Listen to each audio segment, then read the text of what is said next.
자, 선교적 교회 시리즈 설교 5번째 시간입니다. 원래 오늘 주일 설교를 했었는데 녹화가 잘못돼서 다시 집에 와서 녹화를 하게 되었습니다.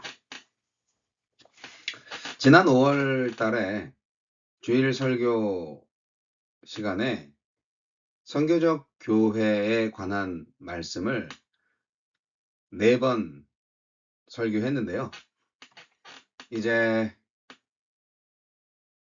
6월의 첫째 주잖아요. 5번째 시간입니다. 근데 지난주에는 제가 설교를 안 했기 때문에 2주 만에 다시 선교적 교회 말씀을 드리는 건데요. 다 까먹으셨지 않았을까 생각이 드네요. 여하튼 선교적 교회가 얼뜻 보면 쉬운 말 같으면서도 실제로는 굉장히 교회 패러다임을 완전히 바꿀 수밖에 없는 그런 진리를 내포하고 있어요. 그래서 어떻게 보면은 이게 불가능한 일이 될 수도 있는데요. 여하튼 이 시간에 5번째 선교적 교회 말씀을 드리면서 지난 4번의 설교 중에서 가장 핵심적인 부분 좀 요약해 드리고 그리고 나서 오늘 선교적 교회 말씀을 또 드리도록 하겠습니다. 오늘 설교 제목은 하나님은 문화를 입고 오신다 라는 제목인데요. 자, 오늘 본문의 말씀은 고린도전서 9장 19절로 23절 말씀입니다. 고린도전서 9장 19절로 23절 말씀 읽어드리겠습니다. 내가 모든 사람에게서 자유로우나 스스로 모든 사람에게 종이 된 것은 더 많은 사람을 얻고자 함이라.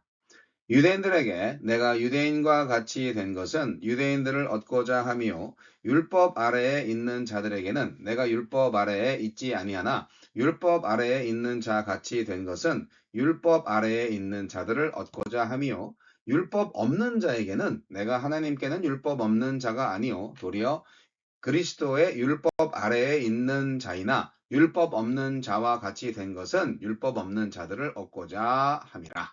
약한 자들에게 내가 약한 자와 같이 된 것은 약한 자들을 얻고자 하며 내가 여러 사람에게 여러 모습이 된 것은 아무쪼록 몇 사람이라도 구원하고자 함이니 내가 복음을 위하여 모든 것을 행함은 복음에 참여하고자 함이라. 아멘. 자, 하나님은 문화를 입고 오신다. 이 말씀 이전에 먼저 선교적 교회 전반적으로 말씀드리면서 핵심적인 내용을 점검하도록 하겠습니다.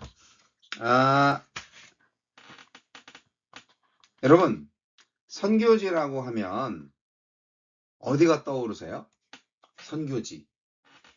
딱 떠오르는 선교지가 어디예요? 저는 아프리카가 먼저 떠오릅니다. 여러분은 어디가 떠오르세요? 중동? 북한? 중국? 남미? 여러 가지 지역이 있겠죠. 그런데요, 하나님은 우리 대부분을 아프리카보다 먼저 가정으로 보내셨어요. 직장으로 보내셨어요. 학교로 보내셨습니다. 이웃에게 보내셨어요. 하나님은 왜 여러분을 이곳 애틀란타에 거주하게 하셨을까요? 왜 지금의 일터에 두셨을까요? 왜 지금 그 이웃을 만나게 하셨을까요? 그것은 우연이 아닙니다. 여러분, 일상이 선교지다라는 말씀 여러 번 드렸었죠. 우리의 선교지는요, 저 멀리 아프리카, 이런 데가 아니고요. 우리의 지금 이곳에, 예, 바로 선교지가 있다는 거예요. 이건 뭘 의미하냐면요. 이걸 도식적으로 생각하지 마시고, 개념적으로만 또 생각하지 마시고, 실제적으로 이 선교에 대한 생각을 좀 바꾸셔야 되는데, 선교는요, 장소가 아니라 정체성이다라는 것을 좀 알아주셨으면 좋겠습니다. 아, 그러니까 선교하면은 이제 멀리 떨어진 선교지, 지역을 생각을 하게 되잖아요. 로케이션이 먼저 생각이 나는데, 그게 아니라 선교는 아이덴티티다. No location. Mission is identity. 많은 사람들은요, 어디로 가야 선교사가 될 수 있을까? 어느 지역에 가야만 선교사가 되는 거지, 이런 생각을 하는데요. 성경은요, 솔직히 성경을 잘 보면요, 선교사라는 말 자체가 발견되지 않습니다. 성경은 어느 지역에 가서 선교사가 될 건지 그거 말씀하시지 않고요. 그냥 어떤 사람으로 살아가느냐를 질문하고 있습니다. 우리가 어떤 존재인지를 먼저 아셔야 돼요. 성경은 분명히 말하고 있습니다. 베드로전서 2장 9절 말씀, 아주 유명한 말씀인데, 이것은 베드로 사도께서 성도의 본질적 존재를 알려주고 있어요. 읽어볼까요? 그러나 너희는 택하신 족속이요 왕 같은 제사장들이요 거룩한 나라요 그의 소유가 된 백성이니 이는 너희를 어두운 데서 불러내어 그의 기이한 빛에 들어가게 하신 이의 아름다운 덕을 선포하게 하려 하심이라. 여기에 신약교회, 초대교회 성도들의 정체성이 다 들어가 있어요. 우리는 하나님의 나라와 인간 세계, 아직 구원받지 못한 세상의 브릿지 역할을 하는 사람들이에요. 우리가 원래 땅의 백성들이었고 땅의 사람들이었고, 그런데 하나님의 선택하심으로 말미암아 예수 그리스도의 십자가 사건과 그 구원의 역사로 말미암아 부름을 받았죠. 하나님의 백성으로 편입됐죠. 그리고 이제 우리는 바로 우리 스스로가 어둠에 있다가 빛으로 인도되어진 바로 그것을 그대로 전하게 하는 사명을 가진 거예요. 베드로 사도께서 너희들은 왕 같은 제사장들이다, 이렇게 말씀하고 있잖아요. 이게 바로 우리 성도의 정체성이거든요. 그러니까 선교는요, 장소가 아니고요, 정체성이라는 거예요.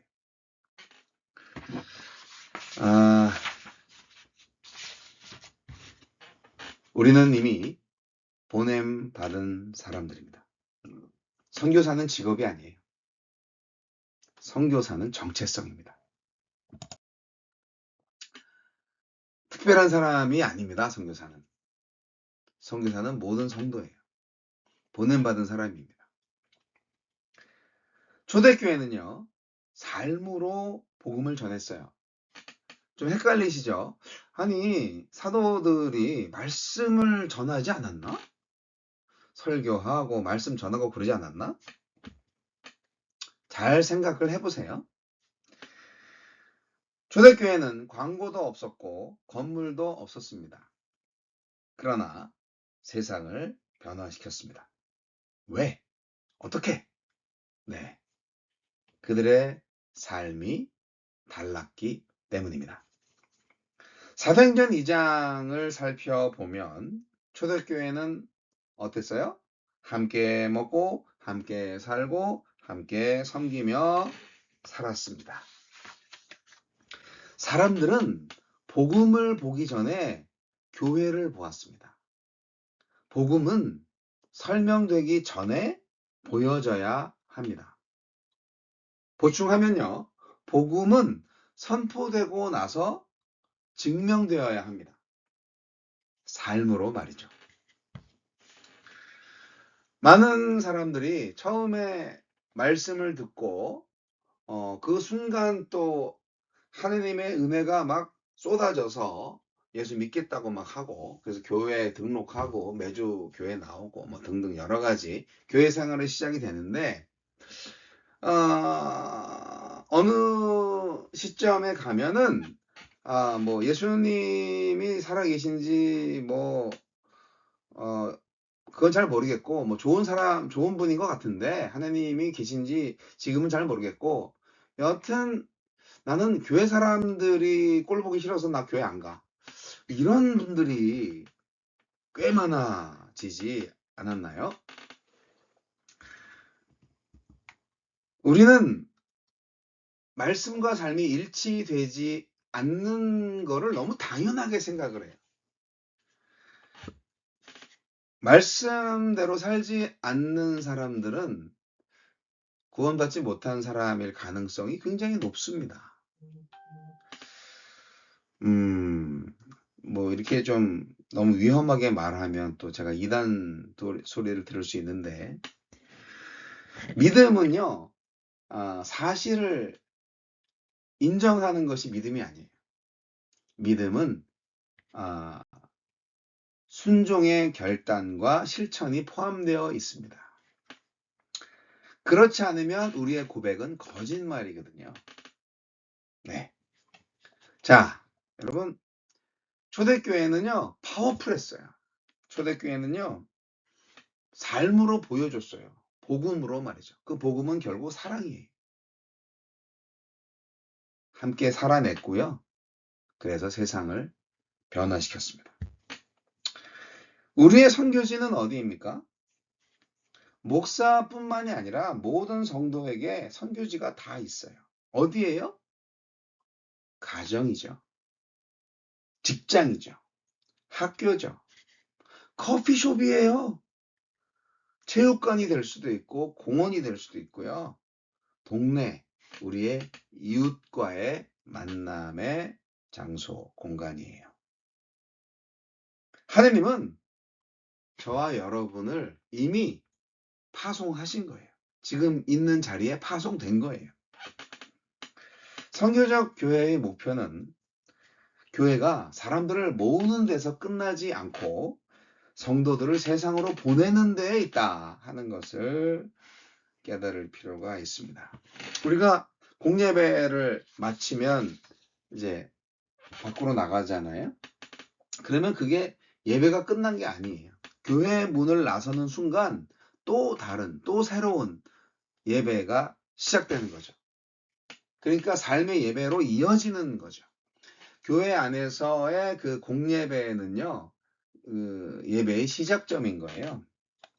여러분, 주일 예배 후에 예배가 시작된다. 예배가 계속된다. 이것이 실제적인 그리스도인의 삶입니다.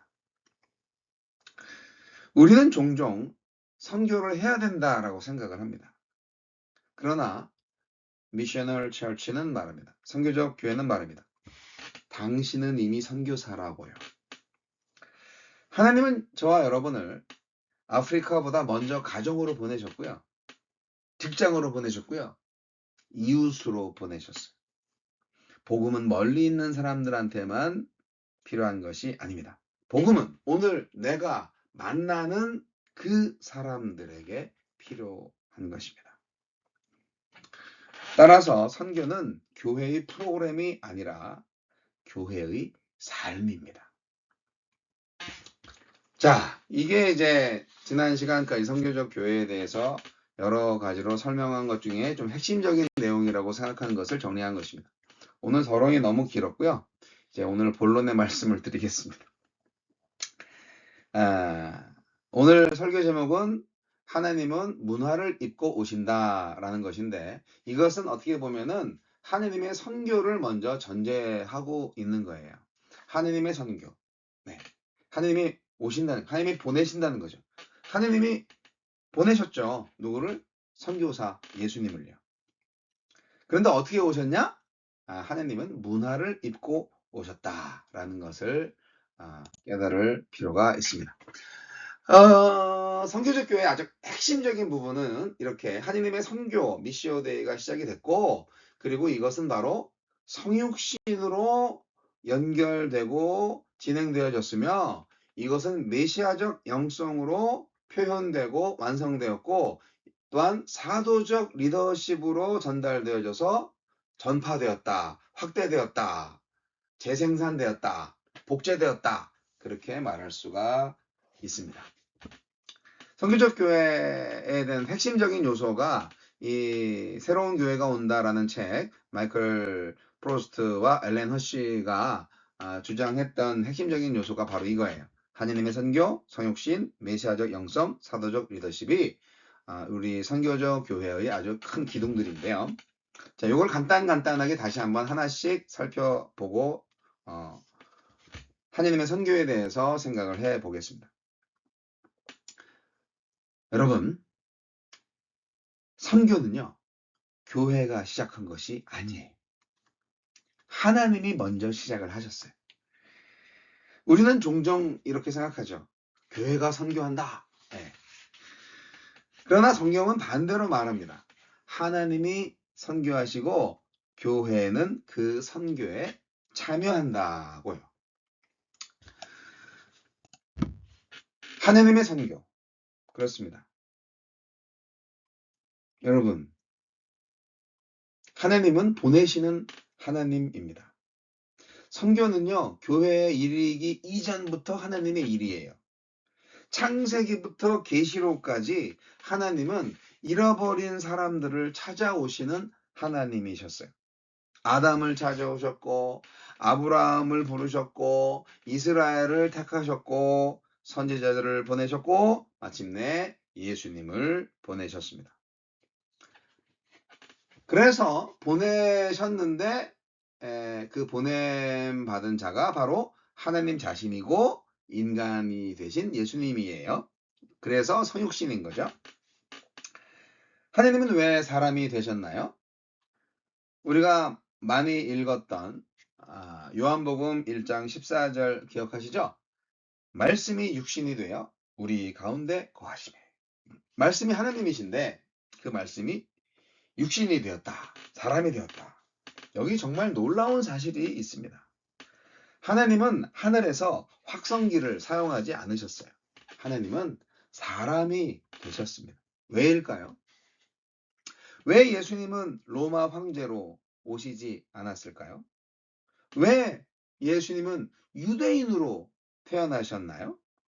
왜 갈릴리 시골 청년으로 사셨습니까? 왜 목수의 아들이 되셨나요? 왜 아람어를 사용하셨습니까? 답은 하나입니다. 사람들의 세계 속으로 들어가기 위해서입니다. 그것이 바로 성육신입니다. 미국에서 온 선교사님이 한국어 한마디도 배우지 않고 한국인들한테 복음을 전한다고 생각을 해보세요.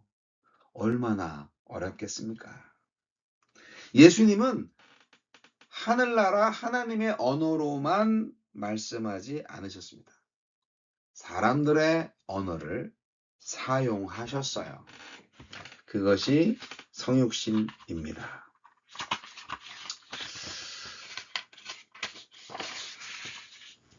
그래서 우리는 이제 좀 약간 어려운 신학적인 용어를 쓰는데 상황화라는 말을 씁니다. 상황화.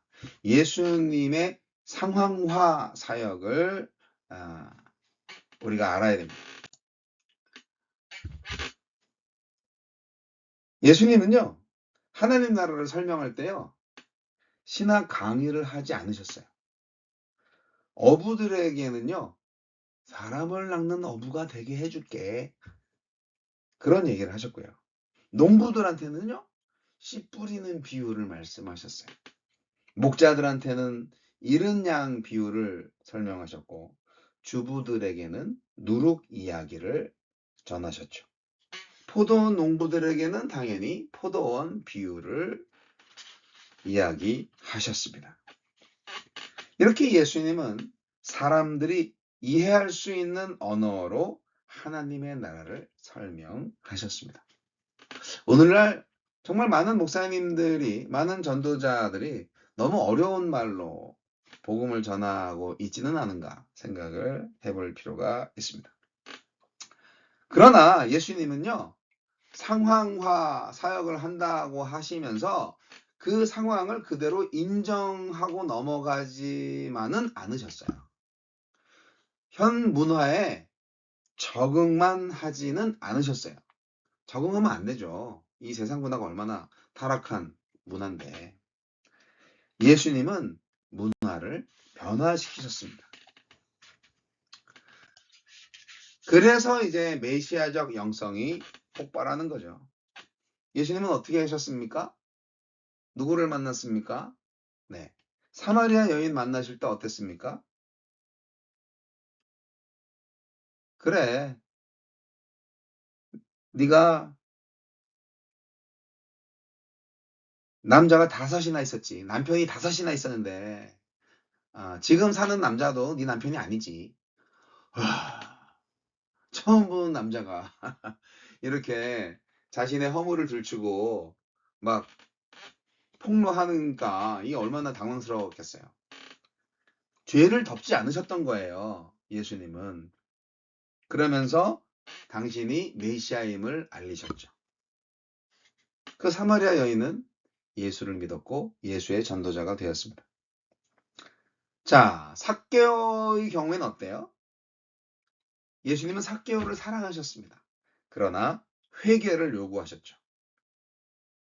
삭개오는 회개하고 정말 그에 상응하는 행동을 취했습니다.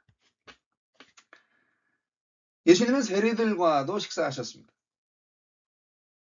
그러나 제자가 되라고 부르시기도 했죠. 그러니까 예수님은 은혜와 진리 둘 다 놓치지 않으셨던 거예요. 오늘날 교회를 보면요, 은혜만 많고요, 진리는 많이 줄어들었다고 생각이 들어요. 그냥 뭐든지 다 은혜로 합시다. 은혜스럽게. 예. 은혜가 안 되잖아. 은혜스럽게 해야지. 이런 용어들이 많죠. 많은 교회들이 뭐 잘못할 수 있잖아요. 죄 지을 수 있잖아요. 사람이 완벽히 하겠어요? 그런데 그걸 그냥 덮어요. 예. 그게 은혜입니까? 사랑은 진리와 함께 기뻐한다고 했어요. 진리가 없는 은혜는 저주예요. 은혜가 아닙니다.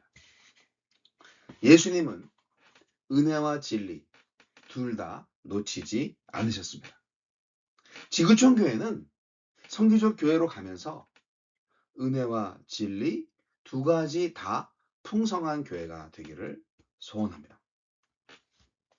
그리고 이제 그 메시아적 영성에서 사도적 리더십으로 전달이 되는데, 사도적 리더십이 뭐냐? 네. 예수님은 혼자 사역하지 않았다는 거죠. 12명의 제자들을 부르셨어요. 그들과 함께 먹고 함께 걷고 함께 살았습니다. 그리고 그들을 세상으로 보내셨습니다. 가라. 마태복음 28장에서 가서 제자를 삼으라 말씀하셨죠? 네. 사도적 리더십은 사람을 붙잡는 리더십이 아니에요. 나한테 줄 서. 평생 잘 먹고 잘 살게 해줄게. 뭐 이런 권력을 과시하거나 내 파워를 크게 하는 그런 게 아니에요. 사람을 세우고 사람을 보내는 리더십이 바로 사도적 리더십입니다. 다시 말하면 내가 먼저 가는 거예요. 내가 먼저 전쟁터에서 내가 먼저 죽더라도 먼저 가는 거예요. 그래서 내가 먼저 죽으면은 그 다음 사람이 내 자리에 오는 거예요. 사탄과의 싸움에서 예수님은 먼저 가셨잖아요. 그리고 나를 따르라 했잖아요. 진정한 사도적 리더십이죠. 네. 사람을 세우고 사람을 보낸다. 애틀란타 지구촌 교회는 어떤 교회가 되어야 하겠습니까? 한국 문화만 고집하는 교회? 아니면 미국 문화를 무조건 따라가는 교회? 아닙니다. 예수님처럼 이 지역 사람들의 삶 속으로 스며드는 교회가 되어야 합니다. 우리 2세들은요, 정말 멋진 능력을 갖고 있어요. 한국어도 잘하고 영어도 잘 하잖아요. 그들이 한국어를 못한다 할지라도 그들의 피는 한국인의 피예요. 3세가 되고 4세가 되고 김치찌개 좋아하고 그런 거 어떻게 막을 수 없잖아요. 그래서 저는 코리안 아메리칸을 통하여서 하나님이 정말 많은 큰 사명을 이루실 거라고 믿어요. 이 지역 사람들의 삶 속으로 들어갈 수 있는 멋진 사람들이에요. 예수님처럼 우리 지구촌 교회는요, 그들의 언어를 배우는 교회가 되어야 하고요. 예수님처럼 그들을 제자로 세우는 교회가 되어야 합니다. 선교적 교회는 이렇게 성육신적으로 들어가는 교회이고, 메시아적으로 살아가는 교회이고, 사도적으로 보내는 교회입니다. 결과는 어떻게 돼요? 하나님의 나라를 드러냅니다. 선교적 교회는 프로그램을 바꾸는 교회가 아닙니다. 존재 방식을 바꾸는 교회입니다. 하나님처럼 찾아가고 예수님처럼 함께 살고 성령님처럼 세상 속에서 역사하는 교회입니다. 이것이 바로 선교적 교회입니다. 다시 말씀드립니다. 하나님은 하늘에서 소리치지 않으셨어요. 하나님은 사람이 되어 우리 가운데 오셨습니다. 선교적 교회도 마찬가지입니다. 사람들에게 오라고만 하지 않습니다. 사람들 속으로 들어갑니다. 복음은 변하지 않습니다. 그러나 복음은 사람들의 언어로 전달되어야 하지요. 여러분,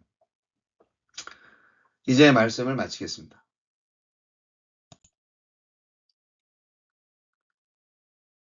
교회는 건물이 아닙니다. 성경에서 우리 몸에 대해서 얘기할 때 건물처럼 비유한 적이 많습니다. 그 중에 한 말씀이 바로 에베소서 2장 22절 말씀이죠.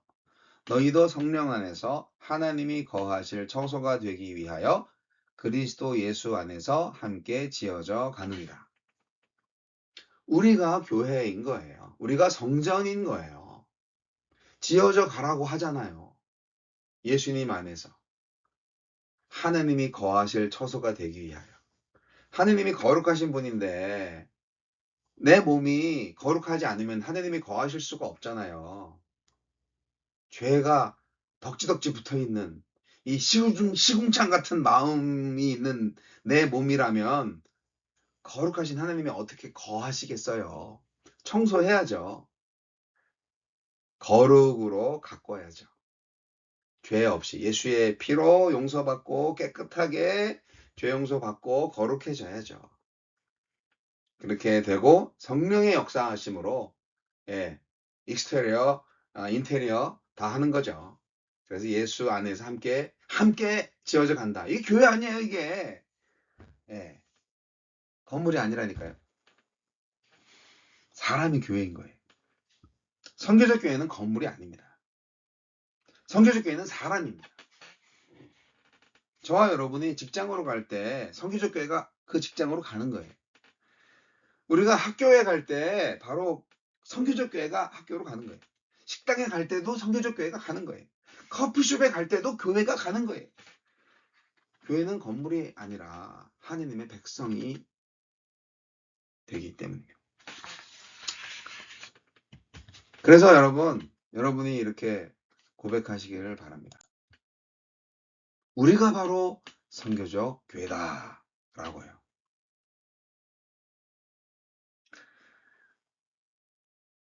교회는 이 건물 안에 남아있지 않습니다. 오늘 예배가 끝나면 선교적 교회는 흩어집니다. 뭐 각자의 가정으로 가시겠죠. 시장 들려가시는 분들도 있고 뭐 여러 가지 있겠죠. 선교적 교회는 직장으로, 가정으로, 학교로, 이웃으로, 그리고 바로 그곳에서 하나님의 나라를 살아냅니다. 이 살아낸다는 표현이 뭐 어떻게 영어로 표현할 수 있는지는 모르겠지만 이게 하나님의 백성으로 살아간다는 거, 선교적 교회로 살아간다는 게 그냥 사라지지가 않더라고요. 살아내야 하는 거예요. 가만히 있으면 그냥 쓸려 나가요. 워낙 거친 세파가 있기 때문에. 마귀들은 항상 우는 사자처럼 우리를 잡아먹으려고 어슬렁거리잖아요. 사랑하는 성도 여러분, 교회는 건물이 아닙니다. 교회는 사람입니다. 우리의 삶이 바로 살고 있는 곳이 바로 선교지입니다. 우리는 이미 보내진 사람들입니다. 기억하시기 바랍니다. 그래서 가슴 깊이 새겨야 할 말씀, 문장으로 정리했습니다. 선교적 교회는 우리가 출석하는 교회가 아니라 우리가 살아내는 교회라고요. 교회에 대한 본질적 의미 빨리 바꾸시기 바랍니다. 그게 안 바뀌면 우리 제대로 신앙생활을 못합니다. 선교적 교회 안 됩니다. 고백하십시다. 내가 바로 교회다. 저는 여러분께 말씀드립니다. 당신이 바로 선교적 교회입니다. 라고요. 기도하겠습니다. 하나님의 놀라우신 은혜를 힘입어서 오늘날의 많은 교회의 잘못된 점들을 바라보며 진정 예수님께서 세우시고자 했던 교회, 초대교회와 같은 사람의 교회, 그 교회를 온전히 세우게 하여 주시옵소서. 지혜를 주시고 용기를 주시고 믿음을 주옵소서. 하나님이 일하실 때 그 하나님의 선교 현장에 우리가 초대받아서 순종함으로 하나님의 역사를 바라보며 일하시는 하나님을 온전히 찬양하고 감사하고 예배하는 하나님의 나라의 백성으로 살게 하여 주옵소서. 예수님 이름으로 기도합니다.